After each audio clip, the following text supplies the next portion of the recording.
puno ang venue ng mga tagahanga na sabik makita kung muling malalampasan ni Pacquiao na 46 na taong gulang ang limitasyon ng panahon. Matapos ang 4 na taong pahinga mula sa profesional na laban, muling humakbang siya sa lona para harapin ang 30 taong gulang na si Barrios, isang kampiyon na kilala sa kanyang tibay at lakas. Ang pagbabalik ni Pacquiao ay nagdala ng halong pananabik at alaala. Siya ay 8 dibisyong kampiyon, isang record na hindi pa nalalagpasan sa kasaysayan ng boxing. Samantala si Barrios na bagong kinilalang ganap na may hawak ng titulo, ay determinado na ipagtanggol ang kanyang sinturon laban sa isa sa pinakadakilang pangalan ng esport. Ang laban ay naging malaking atraksyon na napanood sa buong mundo. Nagsimula ang mga undercard na laban ng alas 5:30 ng hapon at ang main event ay tumakbo bandang alas 8 ng gabi oras sa silangan. Inaasahang magdadala ng malaking kita ang pay-per-view at ang usapang pinansyal ay lalo pang nagpasiklab ng interes. Si Pacquiao ay garantisadong kikita ng higit sa $5 milyong o more than 285 milyong piso at maaari pa itong madagdagan depende sa benta ng ticket, pay-per-view at mga sponsorship. Si Barrios naman ay may sigurado ng $1 milyong na maaari ring umabot hanggang 5 milyon kasama ang iba pang kita.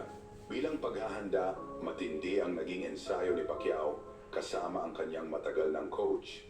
Ipinamalas niya ang bilis ng kamay na ikinagulat ng marami. Maging ang kanyang anak ay sumali rin sa training camp. Sinuri rin si Pacquiao ng mga doktor at nakumpirmang kahit sa kanyang edad ay nasa maayos pa rin siyang kondisyon para lumaban. Dumating ang gabi ng laban at umalingaw-ngaw ang hiyawan ng mga tao habang papasok sa ring sina Pacquiao at Barrios. Ang bakbakan ay tumugma sa inaasahan. 12 round ng tuloy-tuloy na aksyon, pinagsamang tumpak na tira ni Pacquiao at walang humpay na presyon ni Barrios.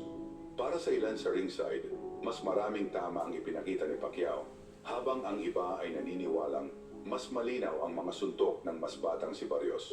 Pagkatapos ng huling kampana, ramdam ang tensyon sa buong arena. Binasa ang scorecard ng mga hurado, isa ang pabor kay Barrios, habang ang dalawa ay nagtala ng pantay na puntos. Ang resulta ay majority draw. Napanatili ni Mario Barrios ang kanyang titulo, ngunit muling nagliyab ang debate tungkol sa pwesto ni Pacquiao sa kasaysayan ng boxing.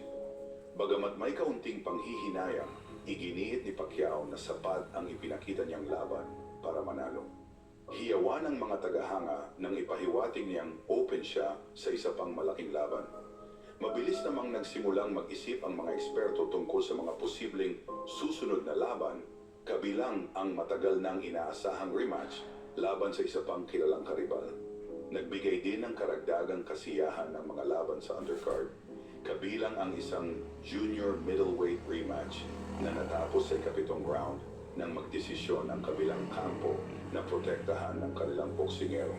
May iba ring laban na nagtapos sa pamamagitan ng unanimous decision at technical na paghinto na lalo pang nagpasaya sa gabi ng laban. Kahit nagtapos sa draw ang laban, isa itong kapanapanabik na pagbabalik para kay Pacquiao.